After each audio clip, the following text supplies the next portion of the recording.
Okay, so you've cut down on the food, you've taken your dog for a walk every day like a good dog parent, and still the scales don't move. Does that sound familiar?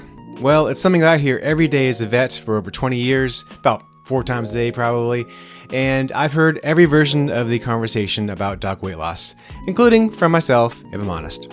Actually, funny enough, this is basically the whole reason why I started Dogtopia, the online community over on School for people who see their dogs more as family and not just an animal that lives in the house with them.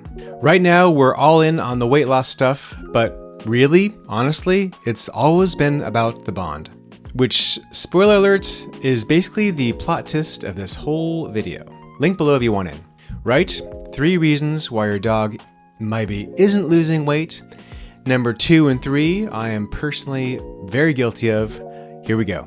Reason 1, you're feeding way more than you need to.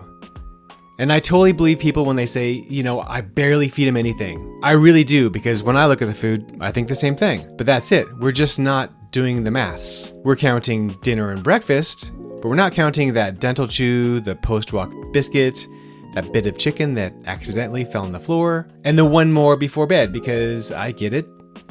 He did the face. None of that feels like a big deal on its own, right? They're just little things. But these little things stack up over a week, and yeah, it adds up fast. Most overweight dogs get there slowly. It's death by 1,000 tiny biscuits. And can we talk about scoops for a second? Scoops lie.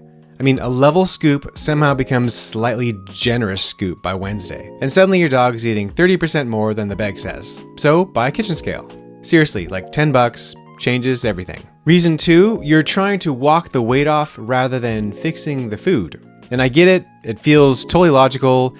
Dog's chubby, walk him more, problem solved. Exercise is fantastic. Don't get me wrong. I want every dog moving, like muscle, heart, joints, mental health, happiness, all of it. But when it comes down to actually losing the weight, food does actually most of the heavy lifting. A walk burns calories, yeah, but nowhere near as much as we'd like to think. Like, trust me, I wish a lap around the block would cancel out that donut for me, but it just doesn't. It's so much easier to just not put in the extra calories than to try and sweat them off afterwards. Not the dog sweat, well, kinda, by panting and from the paws. So exercise is the sidekick here, not the hero. Food is the hero. Reason 3, and I'll be honest, I have to look into the mirror a bit as well, is treats. Nobody thinks of a treat as food.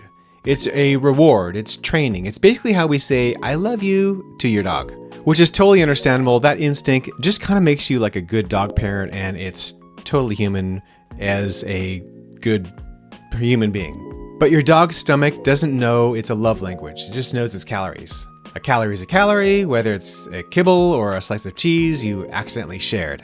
And if you get a small dog, it's worse. 1 biscuit for a 5-kilo dog can be like a third of their whole day's food. For a lab, it's a snack. For a chihuahua, it's basically a whole meal. No, I'm not saying to go cold turkey on treats. I mean, life is short and your dog's gonna stage a protest. But they have to count. If treats are going in, something else gotta give. Something's gotta come out. Otherwise, all that love is quietly working against your dog. Ask me how I know. So, if the scale's not moving, don't panic. Just go check these 3 things.